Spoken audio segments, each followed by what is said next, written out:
नमस्कार, मेरा नाम है यशदीप और आपका क्राइम कहानी चैनल पर एक बार फिर से स्वागत है। आज की कहानी साल 2008 की मुंबई में हुए चर्चित नीरज ग्रोवर मर्डर की है। नीरज ग्रोवर जाने माने टीवी सीरियल्स के प्रोडक्शन टीम के हिस्सा थे।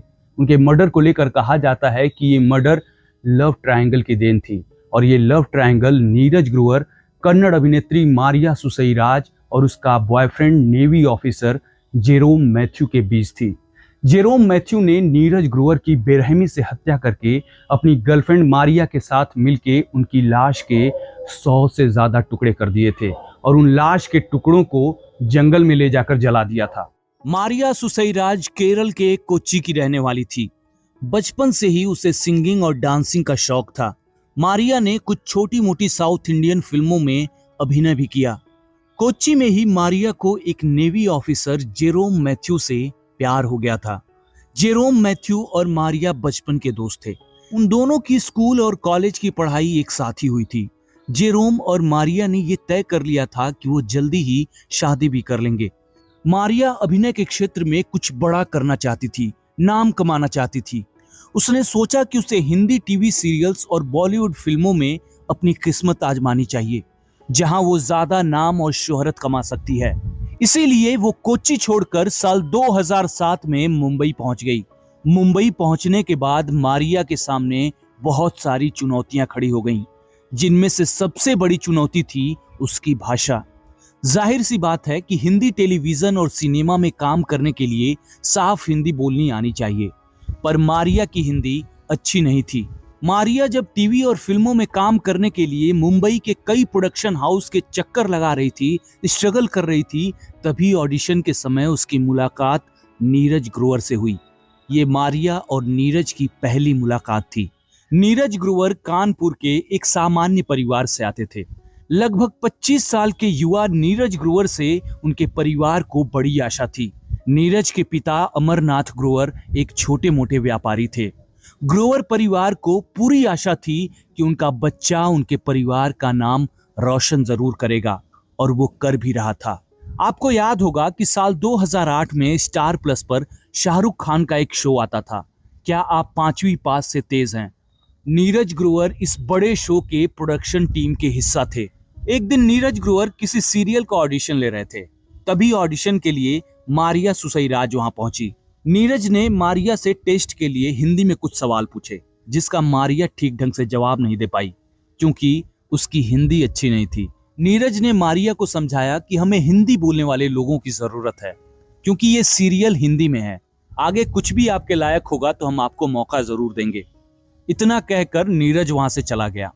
अब मारिया ने नीरज के ऑफिस के ही किसी व्यक्ति से उसका नंबर ले लिया और कुछ ही दिनों बाद मारिया ने नीरज को कॉल भी कर दिया और ऑफिस में हुई अपनी मुलाकात के बारे में याद दिलाया। नीरज ने मारिया को पहचान लिया। फिर दोनों में कुछ बातें हुई। इस फोन कॉल के बाद धीरे धीरे मारिया और नीरज के बीच फोन पे बातचीत का सिलसिला बढ़ने लगा। फिर दोनों के फोन की बातचीत मुलाकातों में बदल गई। यहां तक कि कुछ दिनों के लिए मारिया नीरज के अपार्टमेंट में भी रही। मारिया ने अपने कोच्चि के बॉयफ्रेंड जेरोम मैथ्यू को नीरज ग्रोवर के बारे में बताया। मारिया ने बताया कि नीरज मुंबई में उसे काम दिलाने में मदद कर रहा है। उसने जेरोम से यह भी बताया कि नीरज का उस पर क्रश है, पर मेरी तरफ से ऐसा कुछ भी नहीं है। अब जेरोम मैथ्यू शकी किस्म का इंसान था। उसे मारिया और नीरज की दोस्ती वाले रिश्ते पर कतई भरोसा नहीं था। उसे लगता था कि उसकी गर्लफ्रेंड मारिया उससे झूठ बोल रही है। जेरोम को नीरज और मारिया की दोस्ती बिल्कुल भी पसंद नहीं थी, पर वो मारिया से कुछ कह नहीं पाता था। साल 2008 में 6 मई को मारिया ने मुंबई के मलाड इलाके में एक नया फ्लैट ले लिया। मारिया ने शिफ्टिंग के लिए नीरज से मदद मांगी, तो नीरज भी मदद के लिए तैयार हो गया।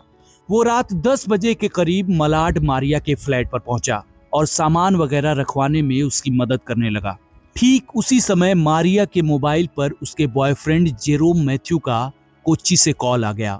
वो जेरोम से बात करने लगी। उसने जेरोम को बताया कि वो मलाड वाले फ्लैट में शिफ्ट हो गई है।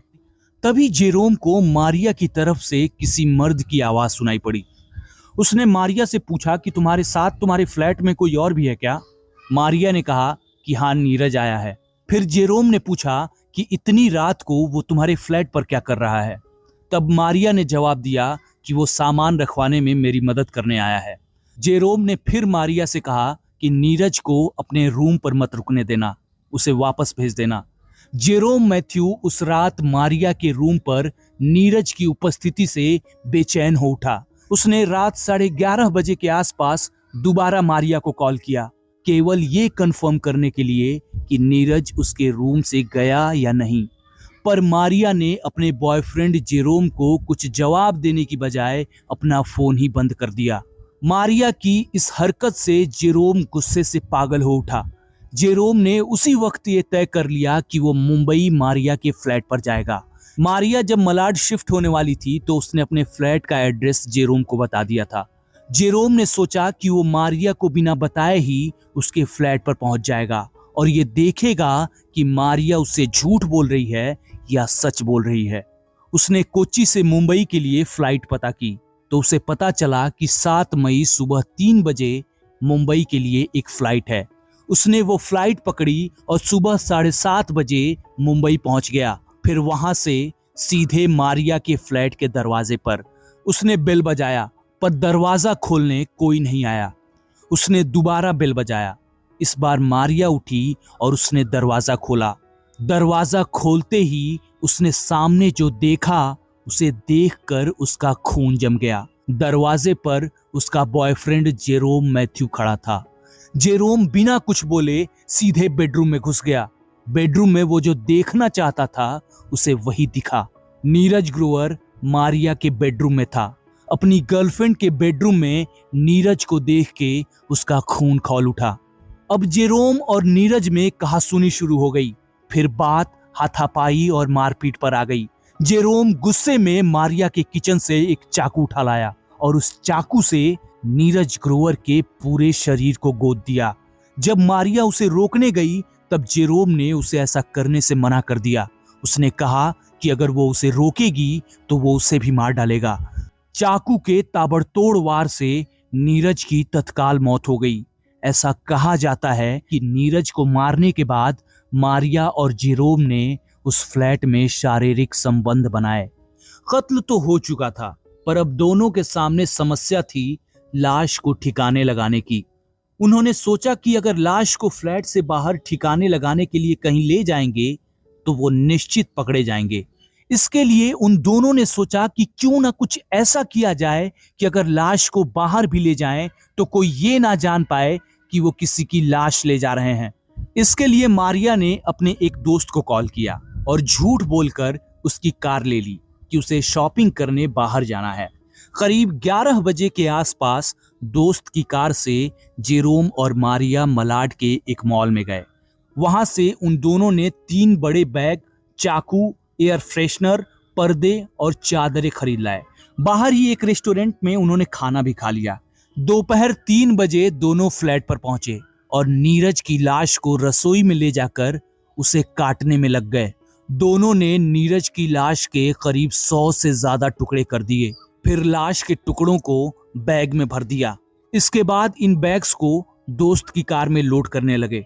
मारिया की बिल्डिंग के सिक्योरिटी गार्ड ने देखा कि मारिया जेरोम के साथ कार में बैग रख रही है। उसके बाद उसने दोनों को बिल्डिंग से बाहर जाते हुए देखा। रास्ते में मारिया और जेरोम ने बोतल में पेट्रोल खरीदा और करीब 7 बजे पालघर जिले के मनोर निकल गए। मारिया और जेरोम ने मनोर के पास जंगल में अपनी कार रोक ली। दोनों ने लाश के टुकड़ों से भरे बैग को कार से निकाला और उन पर पेट्रोल छिड़क कर आग लगा दिया। जब उन्हें यह तसल्ली हो गई कि लाश जल चुकी है तब वो वापस मुंबई निकल गए। वो रात के करीब 10:30 बजे के आसपास मलाड वाले फ्लैट पर पहुंच गए। फ्लैट पर जितने भी सबूत थे जो उन्हें जेल भेज सकते थे उन्होंने उनमें से अधिकतर मिटा दिए। दीवार, फर्नीचर और खिड़कियों के पर्दे तक नीरज के खून से भर गए थे। उन्होंने दीवार से खून के छींटों को मिटाने के लिए उसे पेंट कर दिया। फर्नीचर्स और पर्दे तक चेंज कर दिए। जेरोम उस रात मारिया के फ्लैट पर ही रुक गया। अगले दिन 8 मई को 12:30 पर उसने मुंबई से कोच्चि के लिए फ्लाइट पकड़ ली और वापस कोच्चि पहुंच गया। अब उधर नीरज ग्रोवर 7, 8 और 9 मई को अपने ऑफिस से गायब रहा, जिससे उसके ऑफिस के दोस्तों ने उसकी खबर लेने के लिए उसे फोन किया, पर उसका फोन स्विच ऑफ जा रहा था। दोस्तों ने फिर मारिया को फोन लगाया।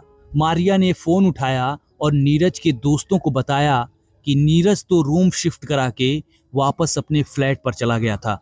उसने बताया कि उस दिन के बाद से नीरज से उसकी कोई बात नहीं हुई है। नीरज के दोस्तों ने नीरज को हर जगह ढूंढा, पर उन्हें नीरज की कोई खोज खबर नहीं मिल पाई। बात नीरज के माता पिता तक भी पहुंची। नीरज के पिता अमरनाथ ग्रोवर ने मुंबई के पुलिस थाने में अपने बेटे के लापता होने की रिपोर्ट लिखवा दी। पुलिस नीरज ग्रोवर का पता लगाने में जुट गई। पुलिस पूछताछ के लिए सबसे पहले मारिया के पास पहुंची, क्योंकि लापता होने से पहले नीरज मारिया के ही फ्लैट पर था। मारिया ने पुलिस को बताया कि नीरज तो 6 मई की रात को ही उसका रूम शिफ्ट करा के अपने फ्लैट पर चला गया था। पुलिस उस दिन मारिया से पूछताछ करके वापस लौट गई, पर कहीं ना कहीं उसे ये शक था कि मारिया उनसे कुछ छुपा जरूर रही है। पुलिस ने मारिया और नीरज के मोबाइल फोन के कॉल डिटेल्स निकलवा लिए और कॉल डिटेल्स ने यह कंफर्म कर दिया कि मारिया सबसे झूठ बोल रही है।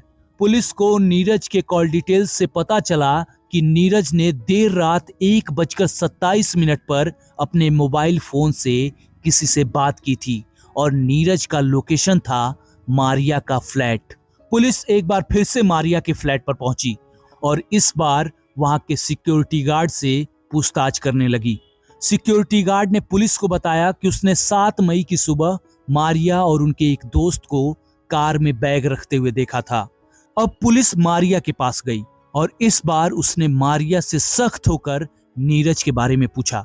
मारिया अब जान चुकी थी कि उसका खेल अब खत्म हो चुका है। उसने पुलिस के सामने अपना गुनाह कबूल कर लिया। उसने कहा कि हत्या उसने नहीं की है, बल्कि हत्या तो उसके बॉयफ्रेंड जेरोम मैथ्यू ने की है। फिर कोच्चि से नेवी ऑफिसर जेरोम मैथ्यू को भी गिरफ्तार कर लिया गया। इसके बाद तो नीरज ग्रोवर हत्याकांड से जुड़ी गिरहें एक एक करके खुलनी शुरू हो गईं। नीरज का फोन मारिया के पास से बरामद किया गया। उस कार को भी पुलिस ने कब्जे में ले लिया जिससे लाश को ठिकाने लगाया गया था। उस कार में कई जगहों से खून के धब्बे मिले। फॉरेंसिक टीम मनोर के उस जंगल में गई जहां लाश को जलाया गया था। फॉरेंसिक टीम को वहां से इंसानी दांत और हड्डियां मिली।